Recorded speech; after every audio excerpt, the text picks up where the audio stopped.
I want to make something real clear here. I don't mind deception being employed in order to stop real crime, like, putting on fatigues, camoed up fatigues, being in an unmarked vehicle to stop real criminals who are committing real crime.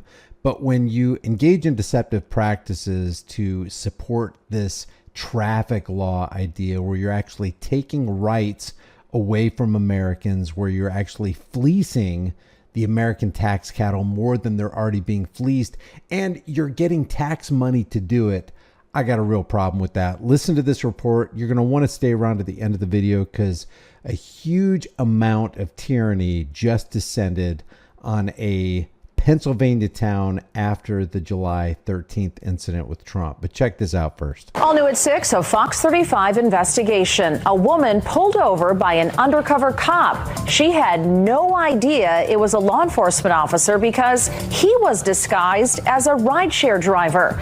Well, it's not uncommon to see law enforcement in unmarked patrol cars, but a local agency confirms some deputies are disguising themselves as Lyft drivers.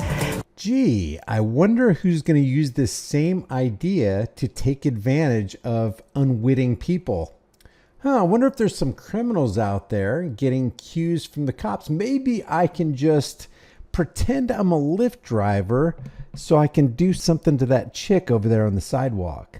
Hey, you need a lift? Hey, why don't I pull that person over right there and terrorize them and rob them and carjack them? And stay with me because we're going to look at an article where a criminal did just that, and that's just one example. Thanks for joining us on this Wednesday. I'm Luann Sorrell. And I'm Marlisa Goldsmith. We wanted to know if this was legal. Fox 35's Randy Hildreth joins us live from the Orange County Sheriff's Office. How about, is it moral? Is it ethical? Is it right to do this to your fellow human being who's not engaged in committing a crime?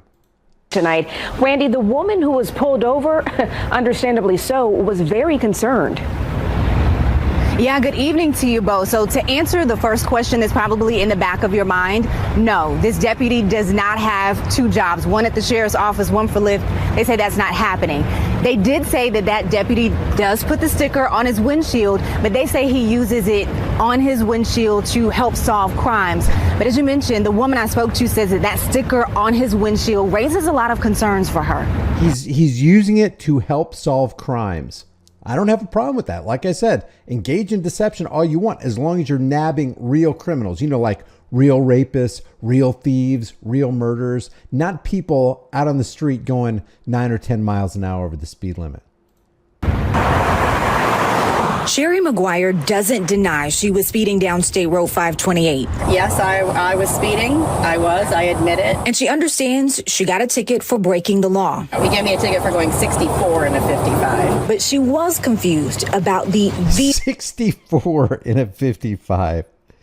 She wasn't harming anybody. She wasn't threatening anybody. She wasn't really doing excessive speed, putting people in danger. And besides that, in my town, I don't know about your town, but in my town, I see cops routinely going 20, 25 miles an hour over the speed limit, not 6, 8, or 9 miles an hour over the speed limit. Vehicle the Orange County deputy used to pull her over. It was a Chrysler, I think like a black or dark gray Chrysler minivan, and it had a Lyft logo right in the center of the windshield. So it's like, okay, this is weird. McGuire snapped this picture and shared it with Fox 35, flashing patrol lights in the car's grill. And if you look closely, a Lyft sticker on the front windshield. No criminal's going to do that. No criminal's going to take their cues from law enforcement and execute that kind of criminal activity upon unsuspecting drivers in the road. Just completely shocked. I told them, I'm like, that's lying, that's deceitful, and it's not safe for the general public. Fox 35 sent the picture to the Orange County Sheriff's Office. They confirmed it's real. We were told a deputy from its fugitive task force was working traffic detail Sunday morning and stopped McGuire for speeding. They said, quote, he placed the Lyft sign in the vehicle for more of an incognito appearance in his fugitive role. But to be clear, he is not a Lyft driver. Don't worry. It's perfectly legal. Guess what? You can legalize criminality and it's still criminality. You can legalize immorality and it's still immorality. This is completely unethical. This is clearly a violation of the golden rule. Criminal defense attorney Stacey Felter says law enforcement isn't breaking the law by pretending to work for the ride-hailing service while on duty. They have every ability to do that and use any tools that they find that are necessary to prevent crimes, to patrol. Although law enforcement, they can use any tool necessary to deploy against you if they feel like you're violating traffic law, boy. And we're going to extract the American tax cattle's hard-earned income out of their pockets. McGuire questions if they should. She says she pulled over because she saw the flashing lights, but says the LYFT sticker made her question if she was being stopped by a real deputy. There's people that impersonate officers all the time, and so you see it all the time in the news. So how do I know that that wasn't somebody just impersonating an officer trying to pull me over? I mean, he looked legit, but that is definitely not safe. So I did ask the sheriff's office, what should someone do if they aren't sure they're dealing with a real deputy? A couple things. One, they say to call 911. A dispatcher should be able to verify if that deputy is legit. Two, they say to drive safely and slowly to a well-lit public area. Don't try to flee from that stop. And they say three, to ask that deputy, that officer, for their name and their badge number. Also, for reference for the story, I did reach out to LYFT to get comments, still waiting to hear back from them. You don't think that a criminal can fabricate a badge and a fake name and a badge number? Don't flee. Well, what if it really is? Well, call 911. What if I don't have time to call 911? What if they're forcing me off the... Well, drive slowly to a well-lit area, but do not flee, whatever you do. And the person you could be fleeing from is a real criminal, not just a badge criminal. I mean, what's next? Driving down the road, looking in the review. Am I getting pulled over by an ice cream truck? I mean, sky's the limit for these people. Check this out. Florida man poses as a rideshare driver before kidnapping and assaulting a woman, according to this report. So yeah, it's happening. And this is just one example of this happening. Now let me show you the tyranny that descended upon a Pennsylvania town after the shooting on July 13th at the Pennsylvania Trump rally. Good morning. This is about as close as we can get here in Bethel Park this morning to that gunman's home. If I step out of the way, look at all the law enforcement that is gathered down the street at the stop sign. If you hang a right, the gunman's home is right there, a few houses up.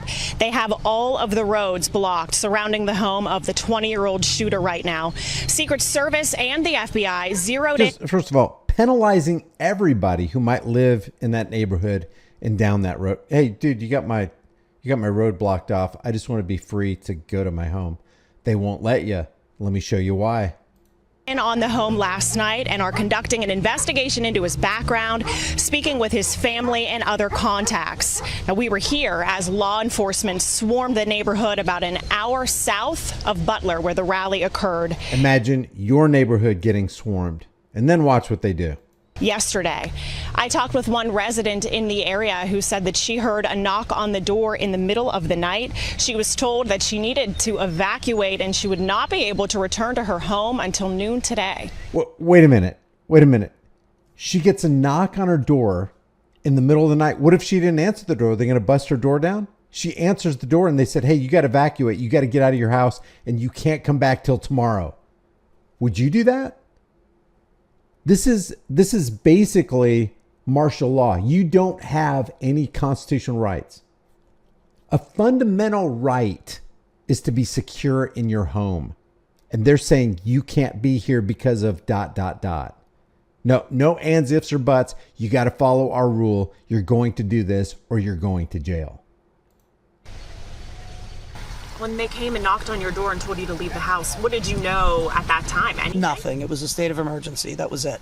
And then I started hearing rumors shortly after about there being a bomb, which was just confirmed when I went to the Bethel Park police station and asked them what the hell was going on. What did they tell you? They said there's a bomb in the house, and that's why we can't get there. And they said the earliest that we can look at getting in our house is going to be noon.